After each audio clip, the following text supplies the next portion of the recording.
Oke, Assalamualaikum warahmatullahi wabarakatuh. Saya perwakilan kelompok 7. Nama saya Aditya Mukti Pratama. Saya akan menjelaskan bagaimana laporan kami tentang manajemen operasi yang ada dalam perusahaan Sari Roti. Sebelumnya kami telah mengunjungi perusahaan ini melalui website maupun YouTube. Oke, langsung saja. Yang pertama adalah saya akan menerangkan bagaimana manajemen operasi itu. Jadi manajemen operasi adalah sebuah kegiatan mengelola yang berkaitan dengan input barang, proses, dan output atau jadi. Ini bahan baku. Juga mengelola tahapan produksi agar lebih efisien sehingga dapat mengurangi biaya operasional. Nah, ada 10 keputusan manajemen operasi. Yang pertama adalah desain barang dan jasa. Yang ini mendeskripsikan keperluan yang dibutuhkan dalam kegiatan proses. Selain itu menjelaskan apa saja yang diperlukan dari kegiatan operasi pada masing-masing keputusan dari manajemen operasi. Misalkan, desain produk biasanya itu menentukan batas bawah dari biaya dan batas atas dari kualitas. Selain itu juga terdapat implikasi untuk keberlangsungan dan sumber daya manusia yang diperlukan. Nah, yang kedua adalah pengelolaan kualitas. Mengetahui ekspektasi kualitas yang diinginkan pelanggan dan membuat kebijakan dan juga prosedur untuk mengidentifikasi dan mencapai kualitas yang diinginkan customer. Menentukan ekspektasi kualitas dari pelanggan dan membuat kebijakan serta prosedur. Dan kemudian adalah ketiga, desain proses dan kapasitas. Menentukan nilai suatu barang dan jasa yang dihasilkan.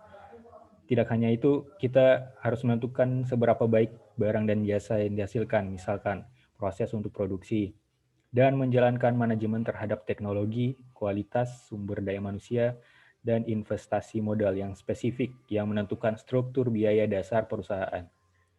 Nah, yang keempat adalah strategi lokasi.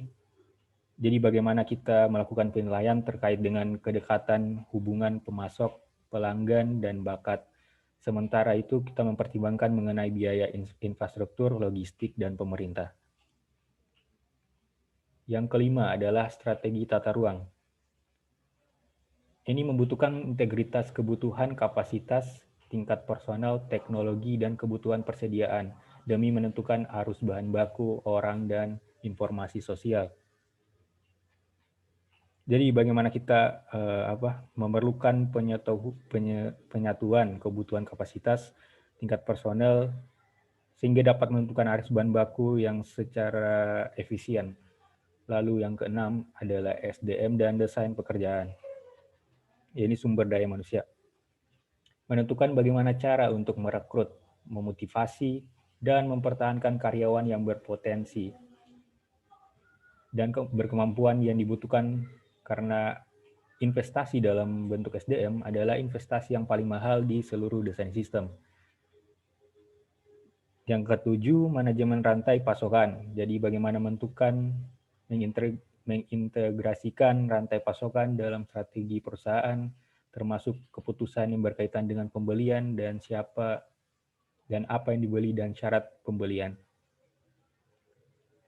Kemudian nomor 8, manajemen persediaan, memperhitungkan keputusan pemesanan, persediaan, dan cara mengoptimalisasikan bagaimana kepuasan pelanggan, terus kapabilitas pemasok, jadwal produksi.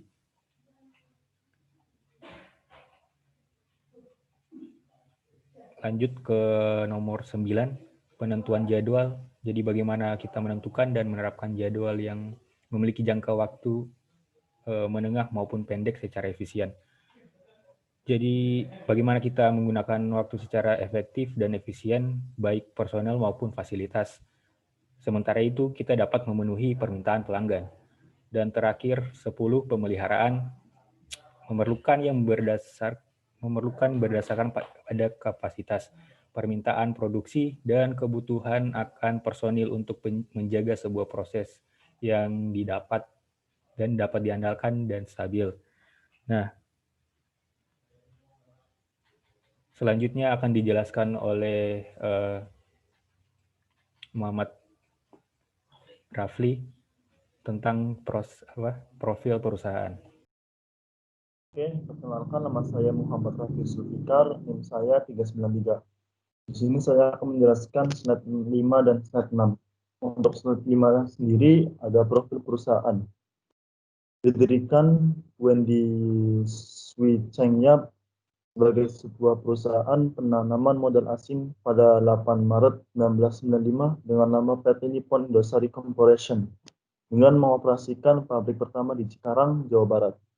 Pada tahun 1996, perusahaan meluncurkan produk komersial pertama dengan merek Sari Roti, dan di tahun 2001, perseroan meningkatkan kapasitas produksi dengan menambahkan 2 lini mesin, roti tawar dan roti manis. Pada tahun 2003, merubah nama perseroan dari PT Nippon Indosari Corporation menjadi PT Nippon Indosari Corpindo. Perseroan mengoperasikan pabrik-pabrik kedua di Pasuruan, Jawa Timur pada tahun 2005 dan pabrik ketiga di Cikarang, Jawa Barat pada tahun 2008. Perseroan melakukan penawaran umum saham perdana pada tanggal 28 Juni 2010 di Bursa Efek Indonesia dengan kode emiten ROTI. Pabrik-pabrik di Semarang, Jawa Tengah, dan Medan, Sumatera Utara mulai beroperasi pada tahun 2011. Saat ini PT Nippon Indosari Corpindo telah memproduksi berbagai macam produk roti, tawar, roti manis, dan cake dengan merek dagang Sari Roti. Produk roti manis Sari Roti antara lain roti isi krim, roti sobek, dan roti kasur dan sandwich. Kemudian produk kue dari Sari Roti juga meliputi chiffon, teriyaki, kuchen, cheesecake, dan lapisan castella. Kemudian saya akan menjelaskan di slide 6 apa sih rumusan masalah. Ada 3 rumusan masalah. Yang pertama, bagaimana proses produksi dalam perusahaan Sari Roti. Kemudian yang kedua, apa saja dari keputusan operasi manajemen yang diterapkan perusahaan Sari Roti. Dan yang ketiga yaitu faktor-faktor yang mempengaruhi kualitas Sari Roti. Nama saya Jasuma Nur Ilyas. Saya ingin menjelaskan proses produksi pada perusahaan Sari Roti. Proses produksi yang pertama adalah sponge mixing atau pencampuran bahan baku. Bahan baku yang dicampur adalah terigu dan air. Kemudian tahap selanjutnya adalah fermentasi.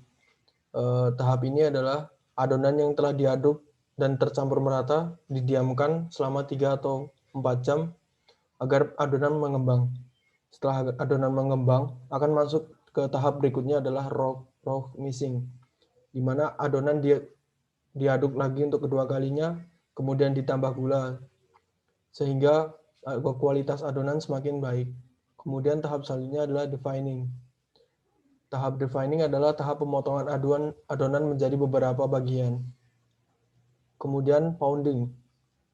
Pounding adalah proses di mana adonan yang telah dipisah tadi dibentuk bulatan-bulatan adonan. Kemudian tahap selanjutnya adalah pressing. Pressing adalah adonan yang dipipihkan yang bertujuan untuk membuang gas-gas yang terdapat dalam adonan sehingga adonan lebih lembut. Setelah adonan pressing, kemudian menuju ke adonan panning. Adonan yang telah dipipihkan kemudian digulung. Setelah digulung akan dimasukkan ke dalam loyang. Setelah proses panning akan menuju ke proses final fermentasi. Adonan kemudian didiamkan lagi selama 4 jam agar adonan mencampur rata dan menjadi lebih enak. Kemudian proses baking. Proses baking adalah proses pemanggangan roti. Dibutuhkan waktu sekitar 10-15 menit. Setelah tahap baking akan menuju ke tahap cooling, di mana tahap ini roti-roti yang telah dipanggang akan didiamkan beberapa menit agar gas yang ada di dalam roti keluar sehingga tidak akan memunculkan embun di dalam bungkusan. Bertujuan untuk roti agar tidak berjamur. Kemudian setelah roti didinginkan, roti akan menuju ke tahap packaging. packaging, sehingga roti tetap dijaga kualitasnya, packaging dengan rapi dan steril. Kemudian tahap terakhir adalah distribusi. Roti dipasarkan melalui peritel maupun dijual melalui gerobak. Para peritel biasanya, para pendistribusi biasanya bekerja mulai dari dini hari hingga larut malam, sehingga roti yang didistribusi akan tetap terjaga kualitasnya.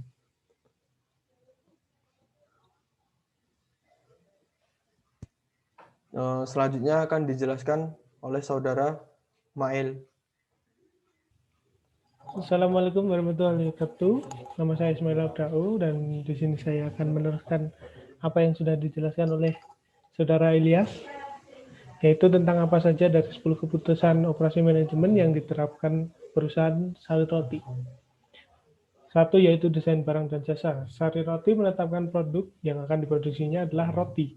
Berawal dari tidak adanya perusahaan roti yang menjamin kebersihan produknya, sedangkan permintaan akan roti sebagai makanan pengganti nasi yang praktis khususnya pada waktu sarapan pagi terus meningkat. Sari Roti memproduksi roti sehat tanpa pengawet, sehingga roti yang dihasilkannya memiliki nilai tambah yang lebih dibandingkan produsen roti lain. Produk yang dihasilkan memiliki siklus hidup atau produk life cycle yang pendek karena sari roti tidak menggunakan pengawet. Rata-rata usia dari produk ini adalah 3-4 hari dari waktu selesai produksi. Sari Roti langsung memasarkan produknya sehingga tidak ada persediaan yang menumpuk di gudang karena siklus hidup yang singkat. Kebiasaan masyarakat melakukan sarapan dengan mengonsumsi roti maupun roti yang mereka konsumsi cenderung tidak sehat karena mengandung pengawet, membuat Sari Roti memproduksi roti sehat tanpa bahan pengawet.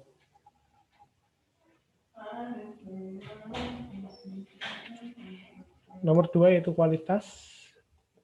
Perusahaan selalu menjaga kualitas dari produk yang dihasilkan dengan cara menjaga kualitas bahan baku yang digunakan untuk memproduksi roti.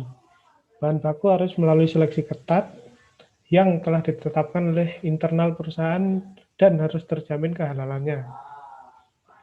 Kehalalan dari roti yang dihasilkan. Sari Roti menjaga kualitas dari roti yang dihasilkan dengan menyeleksi roti tersebut sebelum dikemas dan dipasarkan.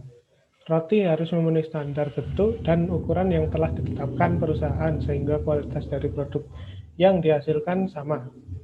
Perusahaan menjaga agar barang yang dijual selalu berkualitas tinggi sehingga dapat memaksimalkan penjualan dan meminimalkan barang. Nomor 3 yaitu desain proses dan kapasitas.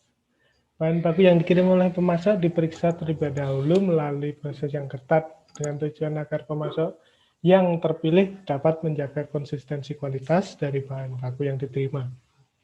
Bahan baku yang diterima selanjutnya disimpan di gudang bahan baku sesuai dengan persyaratan standar penyimpanan masing-masing bahan baku.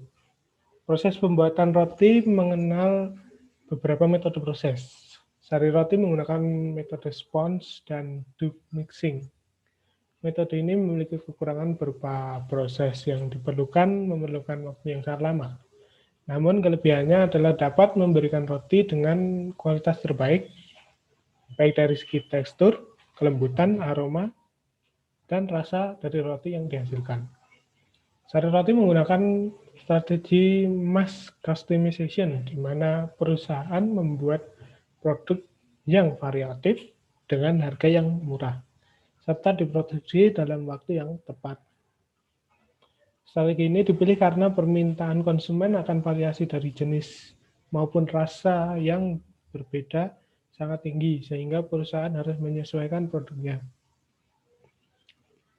Nomor 4, strategi lokasi. Lokasi pembangunan pabrik ditentukan berdasarkan wilayah pemasaran dari produk Sari Roti. Hal ini dilakukan untuk mempersingkat waktu sekaligus menghemat biaya distribusi, selain itu juga untuk meningkatkan kapasitas produksi dari pabrik tersebut. Perusahaan berusaha membangun pabrik-pabrik baru dengan lokasi yang dekat dengan wilayah pemasaran yang dituju.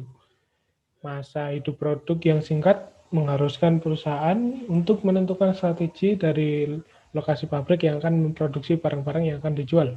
Sari Roti melakukan strategi dengan membangun pabrik yang dekat dengan wilayah pasar untuk menghemat biaya distribusi dan untuk memangkas waktu pengiriman barang dari pabrik ke konsumen, sehingga konsumen dapat mendapatkan produk dengan benar-benar segar, menghemat biaya distribusi, dan memangkas waktu pengiriman barang dari pabrik ke konsumen, sehingga konsumen mendapatkan produk yang benar-benar segar.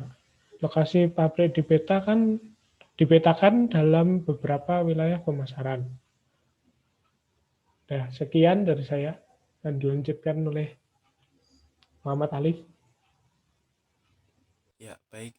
Kemudian kita masuk pada slide 12 pada poin kelima, yakni strategi tata ruang dari 10 keputusan manajemen operasi yang diterapkan pada perusahaan Sari Roti.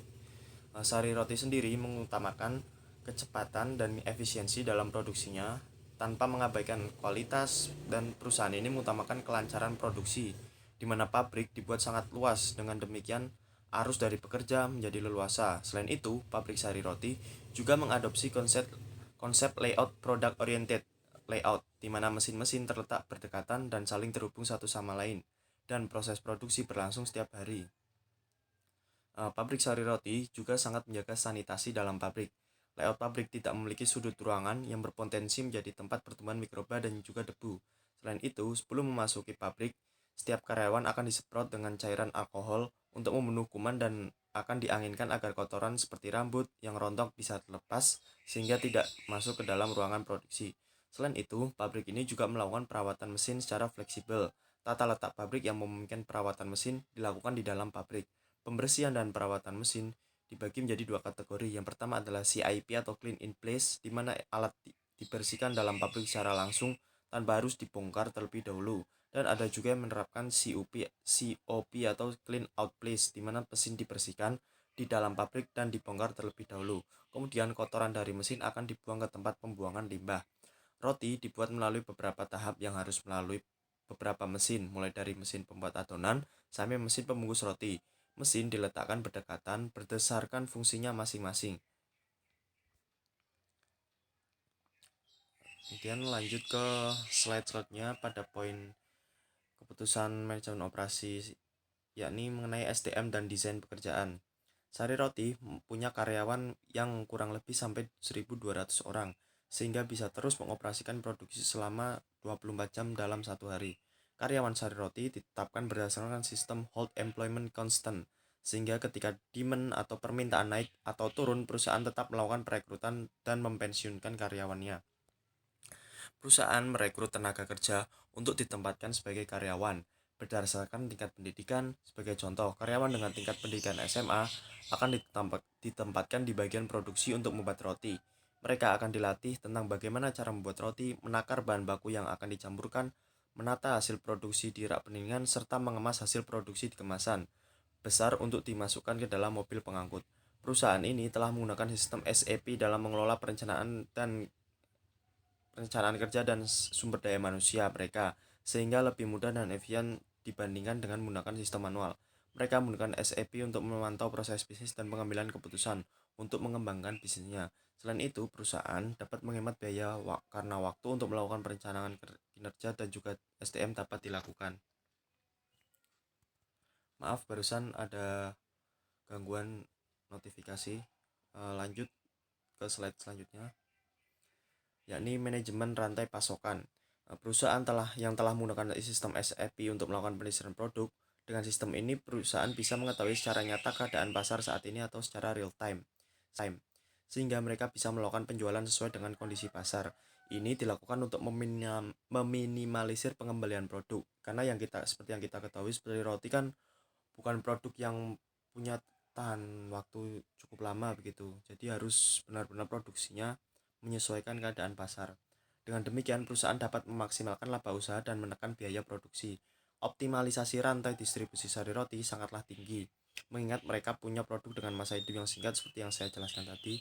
Nah, maka SAP digunakan untuk memantau pasokan bahan baku dan juga penjualan produk untuk agen besar. Mereka tidak perlu repot untuk mengurus transaksi karena ini dilakukan secara otomatis oleh sistem.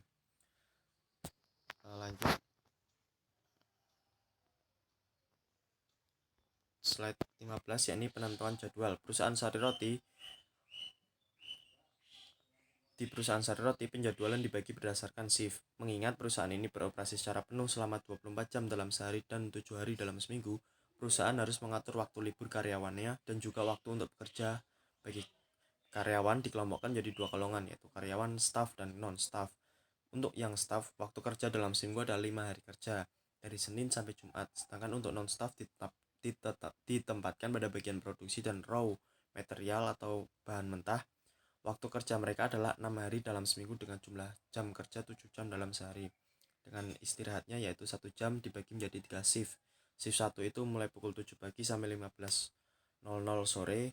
Kemudian shift kedua itu 15.00 sore sampai 11 malam. Dan shift 3 itu 11 malam sampai 7 pagi. Dengan waktu istirahat masing-masing shift selama 1 jam. Selain itu, karyawan menyediakan makan siang gratis bagi seluruh karyawan, serta makan sore dan makan malam khusus untuk karyawan shift 2 dan shift 3. Baik, itu yang saya jelaskan, kemudian akan dilanjutkan oleh teman saya. Terima kasih. Assalamualaikum warahmatullahi wabarakatuh. Nama saya Lucky Dwi Arinal Putra. Di sini saya akan menjawab pertanyaan masalah yang ketiga, yaitu faktor-faktor yang mempengaruhi kualitas sari roti. Yang pertama, teknologi modern. Jadi, PT Nippon Indosari menjaga kualitas produk mereka dengan menggunakan teknologi modern untuk mengolah produk mereka. Teknologi modern tersebut berupa mesin-mesin yang diimpor langsung dari luar negeri. Hal ini tentu lebih efektif dan lebih efisien. Selain dapat menghemat tenaga kerja, hal ini juga dapat menghasilkan roti yang lebih lembut dan matang sempurna. Yang kedua, ada produk yang halal. Sebagaimana yang disebutkan pada visi dan misi mereka untuk menciptakan produk yang halal dan higienis, PT Nippon Indosari sangat memperhatikan bahan baku yang mereka olah sesuai dengan kaidah Islam. Dan pada tahun 2019 lalu, PT Nippon Indosari berhasil memperoleh Halal Awards 2019 di Jakarta Convention Center untuk ke-8 kalinya. Yang ketiga, distribusi yang baik. PT Nippon Indosari mempunyai distribusi produk yang baik. Mengingat produk sari roti hanya dapat bertahan 4-6 hari, PT Nippon Indosari menggunakan sistem distribusi dengan 6 kali waktu pengiriman. Dengan lokasi pengiriman terjauh diletakkan pada pengiriman pertama dan lokasi area pengiriman terdekat berada pada pengiriman terakhir. Hal ini bertujuan untuk memaksimalkan waktu pengiriman, waktu simpan, dan waktu penarikan yang dilakukan pada H+4 agar tanggal kadaluarsa produk tidak sampai ke tangan konsumen. Baiklah, mungkin sekian presentasi dari kelompok 7. Apabila ada salah kata, saya mohon maaf. Pada Allah saya mohon ampun. Saya akhiri. Wabillahi taufiq wal hidayah. Wassalamualaikum warahmatullahi wabarakatuh.